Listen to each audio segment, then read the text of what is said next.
escaños de Amaiur.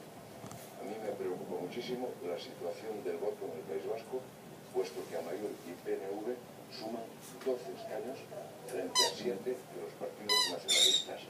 Ahí tenemos un problema serio que se va a plantear cuando y cuándo, pero Amaiur puede llegar a gobernar el País Vasco, si esto se repite. Bueno, pues lo primero que hay que destacar es que el PP se ha ganado 10.800.000 votos, pues es una cifra bastante elevada, por tanto el mérito de la victoria le corresponde al PP.